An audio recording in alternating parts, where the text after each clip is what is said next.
Hi guys, today's recipe is making bhaji rice in your rice cooker. Before we get started, make sure that you have all the parts of your rice cooker on hand. To get started, we need the following ingredients. The ingredients I've listed in the description box below. Now, for this recipe, I'm using pre-seasoned chicken. So I seasoned my chicken beforehand and I allowed it to marinate for 30 minutes. You can use unseasoned chicken if you wish. I also washed my rice and cleaned my rice before I began this recipe. So make sure that you do that. And for this recipe, I'm using Mabel's coconut milk powder. If you have any other kind of milk powder, you can use it as well as liquid milk powder. So let's get started. Alright, so guys, the first step that we are going to do is pour 1 tablespoon of canola oil into a rice cooker bowl. And today I'm using J's canola oil. This is my healthy oil that I always use. So we're going to take that, and we can either at this step put the rice cooker bowl into the rice cooker, but I am going to put my other ingredients into the bowl before putting it into the rice cooker. So your first step is to put in the oil. This is what it should look like. Then we are going to add our sweet pepper and flavoring pepper. Then we are going to add the callaloo bush. So I'm just going to do that for you right now. After you add your oil and your sweet pepper and flavoring pepper, it should look like this. We are now going to add the callaloo bush. Alright, so guys, I have sauteed my dasheen leaves with the sweet pepper for 1 minute. So I'm now just going to add the coconut milk and I'll show you what it would look like. After you have added your coconut milk, this is what it should look like. We are now going to add a few cups of the measuring cup that came with the rice cooker. We are going to fill that with water and we are going to put this in there.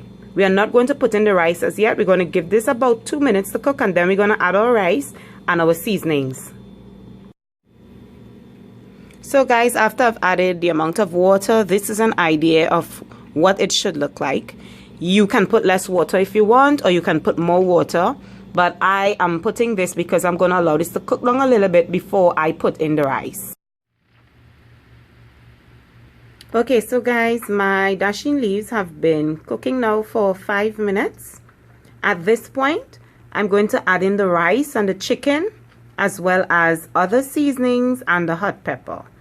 And I'm just going to do that, and I'll be right back to show you what it looks like. Alright, so guys, I have added in my seasonings, and this is what it looks like thus far. So give this one quick stir and leave it to dry down. Now before about halfway through your cooking, remove the hot pepper because you don't want that bursting inside there.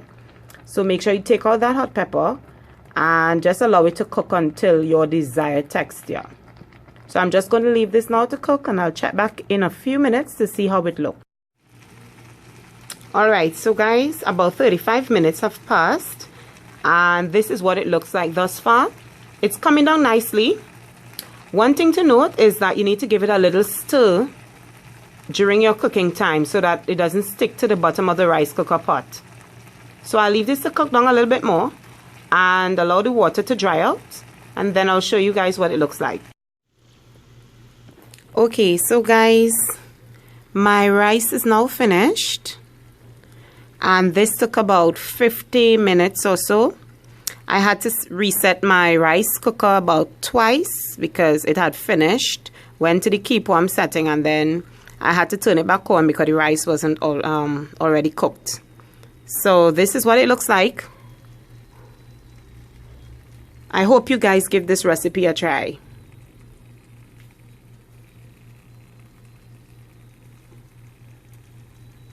I plan to serve this with some lentil peas and tossed salad, but I'm not going to serve it out now. This is just to show you how it came out. And there you have it, bhaji rice and chicken in your rice cooker.